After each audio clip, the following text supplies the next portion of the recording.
Tucked away in the rolling countryside of a remote region stood a small, quiet village named Nordale. It wasn't large, maybe 100 residents at most, but it was lively in its own modest ways. Life there was simple. Farmers tended their fields, children played in the meadows, and neighbors greeted one another by name. It was the kind of place where routines clung to the air like an old, familiar tune. But one fateful morning in 1959, Nordale went silent, irreversibly, inexplicably silent. When a traveling merchant stopped by the village at sunrise, he immediately knew something was wrong.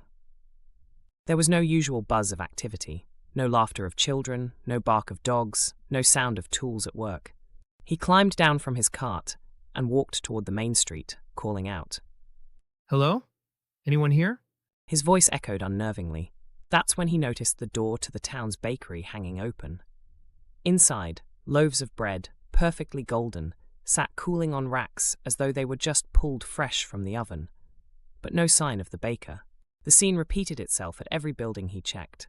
A barber shop, a family inn, private homes. Dishes rested on dining tables, halfway eaten dinners left to grow cold.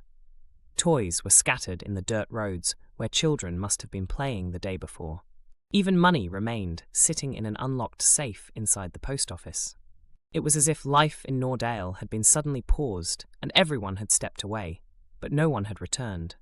They never would. Word of the disappearance quickly spread, and by the next day, authorities arrived to investigate.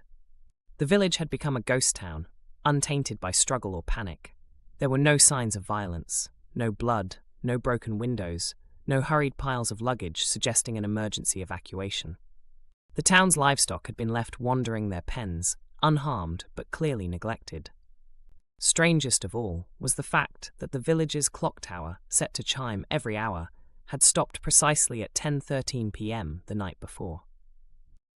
Theories poured in over the following weeks, each one more bizarre than the last. Some believed the villagers had been abducted by extraterrestrial beings, snatched from their beds and homes in the dead of night. Others whispered about a government experiment gone wrong, though no evidence of strange chemicals or technology was ever found.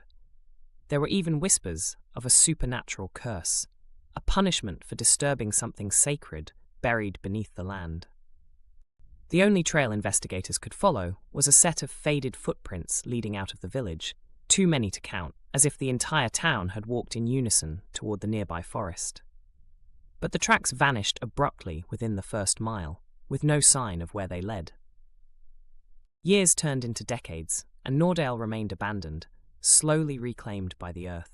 Grass grew through cracks in the cobblestone streets, roofs collapsed under the weight of time, and visitors became too unnerved to stay long. To this day, not a single person has been able to find definitive answers to what happened that night in 1959. All that remains are the haunting remnants of lives interrupted, loaves of bread turned to dust, chairs tipped at strange angles, and a clock forever frozen at 10:13. Where did they all go? And perhaps more chillingly, why did they leave so urgently without a trace? Nordale remains a puzzle, an enigma carved in history, a town that vanished overnight, leaving behind only questions. And sometimes questions, unanswered and unheeded, are far more terrifying than the truth.